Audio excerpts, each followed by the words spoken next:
Good evening. My name is Billy Highfill. This is week 6 assignment for FTT 100 56337. The firearm I will be going over tonight is a Glock 23 Gen 4. It is unloaded. It is chambered in 40 cal, and it operates off the short recoil operating principle, where the barrel and slide are locked together until the bullet leaves the barrel. The chamber pressures and barrel pressures are reduced enough to allow the recoil operation to begin, which the barrel, as the slide pulls back, the extractor rips the whole old round out, ejects it out, barrel drops down to drop the feed ramp into a more advantageous position, and as the slide goes forward, it chambers a new round, getting the operations all ready to go again. In order to field strip it, of course, we make sure that the firearm is unloaded, which it is. Pull the trigger. Okay, we have our takedown pins, one on each side of the gun.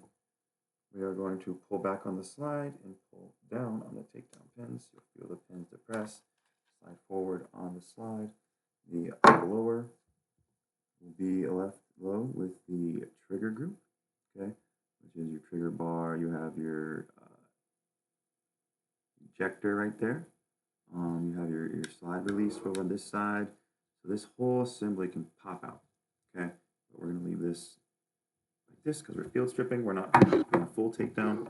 This upper slide assembly and barrel and recoil spring can be further taken down, where we're going to pop out the recoil spring, which is a guide rod and recoil spring assembly. There we go. Okay. On a traditional block, this would be a polymer one. I have upgraded mine to get the name in, but it's like a full steel. It's a nice one. I'm going to be going in there. Pop the barrel out, right? Push down, don't let it fall, let gravity help you out. Slide her out nice and easy. Okay.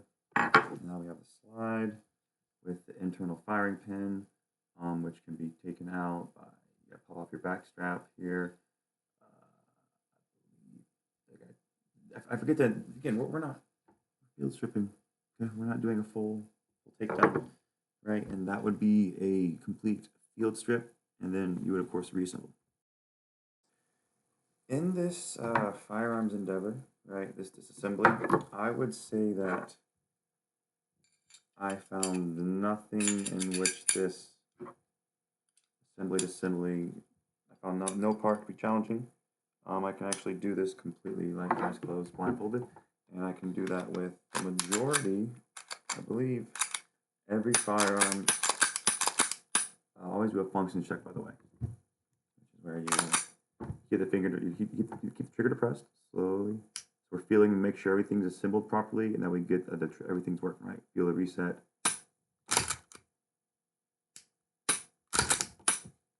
Lock, cock, ready to rock. So, that being said, always have a light on your firearm because you never know when the firefight is going to, where the firefight is going to be. It could be in the middle of the day. And if you go into an interior room with no windows, it is dark, and you need to be able to recognize and assess a threat versus friend from foe. And if you cannot accurately assess and quickly determine if something moving towards you is a foe or friend, then you need to change your setup. The light changes that setup, friends. So be prepared. Don't be taken advantage of.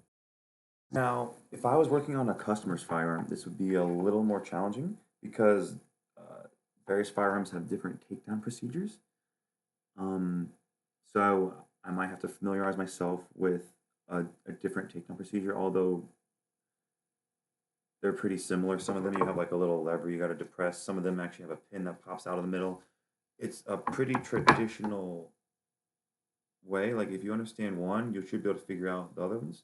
But there are some tricky ones. So you might have to do a little research prior to taking on a new gun work. I would say some very important steps before field stripping are to make sure that you have an area that is free from dirt and debris, right? If you are field stripping with an AR-15, you take the bolt apart, be very careful not to lose the bolt retaining pin or the firing pin or any of those tiny pins, right? That's why they say to never take the bolt apart in the field. But just be very careful that the area you have can contain everything that you're taking apart and that you don't add dirt and debris to the firearm.